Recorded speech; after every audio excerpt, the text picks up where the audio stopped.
is Robyn Rowen, your Big I Minnesota lobbyist with the spring break edition of the Legislative Update. Perhaps the most traumatic impact of last November's election, for lobbyists anyway, is that the legislative leadership cut their traditional 10-day break in half. Now that the legislature has returned after the tragically short break, they have 6 weeks left until the mandatory adjournment date of May 22nd to finish their work. Despite the rapid-fire pace of the beginning of session, the DFL trifecta still has its biggest task ahead. How exactly do they want to spend the historic $17.5 billion surplus when assembling the state's budget for the next biennium? And while the beginning of session saw the House and Senate in absolute lockstep on bills regarding abortion, driver's licenses for all, and federal tax conformity, the big question is whether the DFL can hold all of their members on the thorny issues that are still in flux.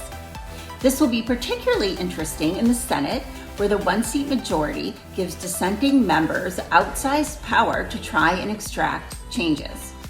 And there are plenty of thorny issues left to test party unity, including tax and fee increases, the paid family and medical leave program, earned safe and sick time, legalizing recreational marijuana, sports betting, bonding for construction projects, gun regulations, and which Minnesotans will receive relief from the state's tax on Social Security benefits. And there's more. As you can see, there's still a lot at stake, but the Big I will be there working to protect you and your clients' interests every step of the way.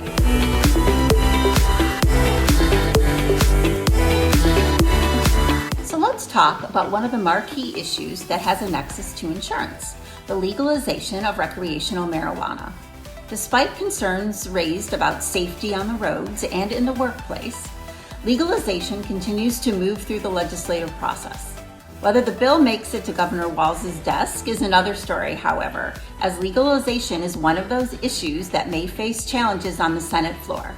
This is because Senate Republicans oppose the bill, which means the Senate DFL has to hold on to all of their votes. But if it's going to happen, we want to make sure that businesses in the new cannabis market have the appropriate insurance protections.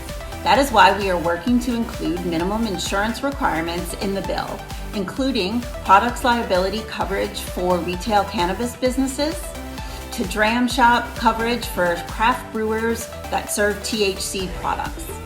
We are facing opposition from proponents who do not want insurance to be a barrier to entry in this new market. However, we think it's critical that to be successful, the new marketplace needs to be a safe one for businesses and consumers alike. So stay tuned for updates on how this issue progresses.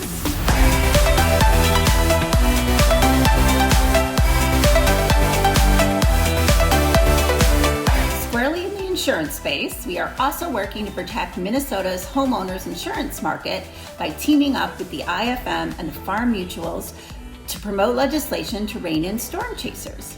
These efforts include restricting the use of assignment of benefit contracts, enhanced repair and labor cost disclosures, and prohibiting price gouging by contractors in the wake of a storm.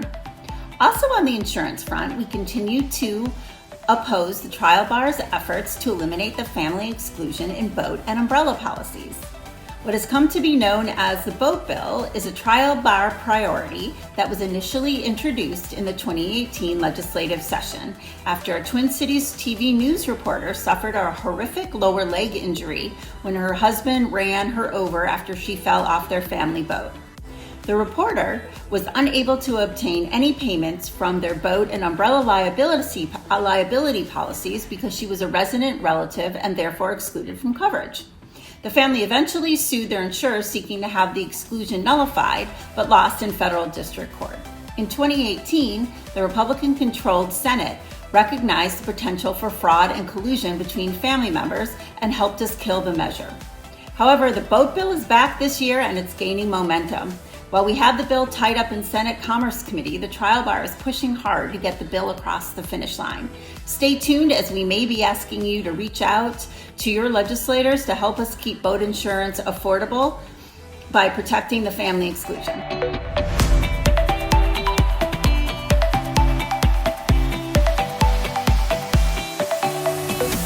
Lastly, I want to touch on a series of bills that could begin dismantling the private health insurance market by opening up Minnesota Care, the state's medical assistance program, to all Minnesotans regardless of income. Both the House and Senate Health and Human Services budget bills contain a public option buy-in, despite significant opposition from the hospitals, physician groups, agents, insurers, and the business community.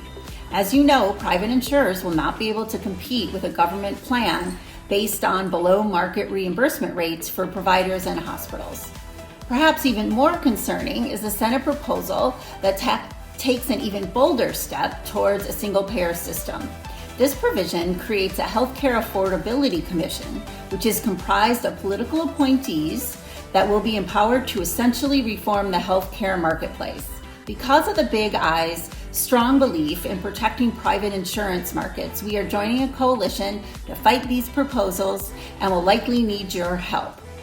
As always, thanks for watching.